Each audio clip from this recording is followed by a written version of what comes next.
ಒಬ್ಬ station master ಇದ್ನಂತಿಲ್ಲ ಹುಬ್ಳ್ಯಾಗ.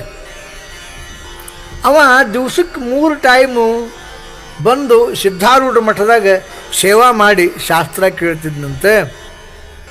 ಮಡ್ರಾಸ್ಗೆ ವರ್ಗ ಆತಂತವ. ಮಡ್ರಾಸ್ಗೆ ವರ್ಗ ಆದ ಕೂಡಲೇ ಅಪ್ಪ ಅವ್ರಿಗೆ ಬಂದು ಹೇಳ್ದ, ಯಪ್ಪ ನಾನು ರಾಜೀನಾಮೆ ಕೊಡ್ತೀನಪ್ಪ, ನಿನ್ನ ಬಿಟ್ಟು ಇರ್ಲಿಕ್ಕೆ ಆಗೋದಿಲ್ಲ.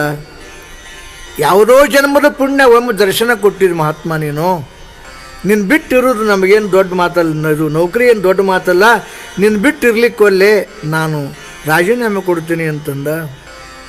ಅಪ್ಪ ಅವ್ರಂದ್ರಂತೆ, ನೋಡು ಮಾಸ್ತರ, ಇದು ಸಂಸಾರ, ಗುರು ಬೇಕು ಖರೆ, ನೆನಪಿಟ್ಟುಕೋ. ನೀನು ನೌಕರಿ ಬಿಟ್ಟು ಕುಂತಂದ್ರೆ ನಾಳೆ ಹೆಂಡ್ರ ಮಕ್ಕಳಿಗೆ ಏನು ಹಾಕ್ತಿದ್ದಪ್ಪ, ಹಂಗೆ ಮಾಡಬೇಡ. ಭಾಳ ನೆನೆಸಿದ್ರೆ ನಾನರ ಅಲ್ಲಿ ಬರ್ತೀನಿ, ಭಾಳ ನೆನೆಸಿದ್ರೆ ನೀನರ ಹುಬ್ಬಳ್ಳಿಗೆ ಬರಿ ಅಂತ ಇಷ್ಟು ಹೇಳಿದ್ರಂತವ. ಇಷ್ಟು ಹೇಳಿದ್ರು ಅವ ಗುರುಗಳ ಆಜ್ಞೆ ಮೀರ್ಲಿಕ್ಕೆ ಬರೋದಿಲ್ಲ. ಆಯಿತು ಅಂಥೇಳಿ ನೌಕರಿ ಮ್ಯಾಗ ಮಡ್ರಾಸಕ್ಕೆ ಹೋದ. ಅಲ್ಲಿ ಹೋದ ಮೇಲೆ ಅವನಿಗೆ ಒಂದೇ ಒಂದು ಮಗು ಇತ್ತಂತೆ. ಅದು 16-17 ವರ್ಷದ ಹುಡುಗ. ಅದಕ್ಕೆ ಶೀಕಾತು, ಅನಾರೋಗ್ಯ ಬಂದು ಬಳಲಿದ ಹುಡುಗ. ಎಲ್ಲ ವೈದ್ಯರು ಎಲ್ಲರೂ ವಿಚಾರ ಮಾಡಿದರು, ಯಾರು ಏನು ಔಷಧ ಕೊಟ್ಟರು ಕೂಡ ರೋಗ ಗುಣಮುಖ ಆಗಲಿಲ್ಲ. ಇವಾಗ ಆ ಮಗನ ಚಿಂತೆನೇ ಇಲ್ಲ, ಬರೇ ಸಿದ್ಧಾರೂಢರ ಚಿಂತೆ. ಅಪ್ಪ ಅವ್ರಿಗೆ ಶಾಸ್ತ್ರ ಹೇಳ್ತಿದ್ದರು, ಅಪ್ಪ ಅವ್ರಿಗೆ ಅಡ್ಡಾಡ್ತಿದ್ದರು, ಅಪ್ಪ ಅವ್ರಿಗೆ ಕುಂತಿದ್ದರು. ಬಹುತೇಕ ಭಾಳ ಜನ ಭಕ್ತರು ಬಂದು ನಮಸ್ಕಾರ ಮಾಡ್ತಿದ್ದರು. ಬರೀ ಇದೇ ಗುಂಗಿನಾಗೆ ಇದ್ದವ. ಡಾಕ್ಟ್ರ್ ಹೇಳಿದ್ರಂತ ಹುಡುಗನ ಬಗ್ಗೆ, ನೋಡಪ್ಪ ಅವ ಉಳಿಯೋದು ಭರೋಸಿಲ್ಲ, ಮನೆಗೆ ಕರ್ಕೊಂಡು ಹೋಗ್ರಿ, ಬೇಕಾದ್ರೆ ಉಳಿತಾನ, ಏನೋ ಗುರು ಕೃಪಾ ಇದ್ದರೆ, ಇಲ್ಲಾಂದ್ರೆ ಸಾಯ್ತಾನ ಅಂತ ಹೇಳಿದರು. ತಂದು ಅವನೊಂದು ರೂಮ್ನಾಗ ಹಾಕಿದ್ರಂತೆ. ಇವ ರಾತ್ರಿ 8 ಗಂಟೆ ಸುಮಾರು, ಸಿದ್ಧಾರೂಢ ನಿನ್ನ ಬಿಟ್ಟು ಬಂದೆ ನಾನು, ಯಪ್ಪ ದಿನ ಶಾಸ್ತ್ರ ಕೇಳ್ತಿದ್ದೆ, ಜೀವನ ಉದ್ಧಾರ ಆಕಿತ್ತು ಗುರುವೇ, ಸುಮ್ಮನೆ ನಾನು ತಂದು ಮತ್ತಿಲ್ಲಿ ನಾನು ಕೂಡ ಹಾಕಿದೆ ಅಂಥೇಳಿ ಅನ್ಕೋಂತ ನಿಂತಿದ್ದಂತೆ. ಇತ್ಲಾಗ ಹುಬ್ಬಳ್ಳಿ ಕಡೆಗಿಂದ ಹೋಗು ಗಾಡಿ ಒಳಗಿಂದ ಸಿದ್ಧಾರೂಢ ಇಳಿದ್ರಂತೆ. ಹಿಡಿದು ಕೂಡಲೇ ಅವ ಕಣ್ಣು ತಿಕ್ಕೊಂಡು ನೋಡ್ಕೊಂಡ, ಹೌದೋ ಅಲ್ಲೋ ಹೌದೋ ಅಲ್ಲೋ ಅಂಥೇಳಿ ನೋಡ್ಕೊಂಡ. ಹೌದು ಸಿದ್ಧಾರೂಢರು. ಯಪ್ಪ ಯಾವಾಗ ಬಂದು? ಈಗ ಬಂದೆ ನಡೆಯೋ, ಇಲ್ಲೇ ಒಂದು ಹಳ್ಳಿಗೆ ಬಂದಿದ್ನೆ, ಎಲ್ಲರನ್ನೂ ಅಲ್ಲಿ ಬಿಟ್ಟು ನಿನ್ನ ನೆನಪಾತ್ ಮಾಸ್ತರೆ ನೋಡ್ಬೇಕಂತ ಬಂದಿದ್ದೆ ಅಂದ್ರಂತೆ. ಯಪ್ಪ ಮನೆಗೆ ಹೋಗು ನಂಗಾರ ಅಂಥೇಳಿ ಅವ ರಜಾ ಹಾಕಿ ಮನೆಗೆ ಕರ್ಕೊಂಡು ಹೋದ ಅಪ್ಪ ಅವ್ರನ್ನ. ಸಿದ್ಧಾರೂಢರನ್ನ ಮನೆಗೆ ಕರ್ಕೊಂಡು ಹೋಗಿ ಪಾದ ಪೂಜೆ ಮಾಡಿದ. ಒಂದು ಗ್ಲಾಸ್ ಹಾಲು ಅಪ್ಪವ್ರ ಕೈಯಾಗ ಕೊಟ್ಟ. ಅವಾಗ ನನ್ನ ಮಗ ಆರಾಮಿಲ್ಲ, ನನ್ನ ಮಗ ಉಳಿಯೋದಿಲ್ಲ, ಸಾಯ್ತಾನ, ಈ ಪ್ರಜ್ಞೆನೇ ಇಲ್ಲ ಅವನಿಗೆ.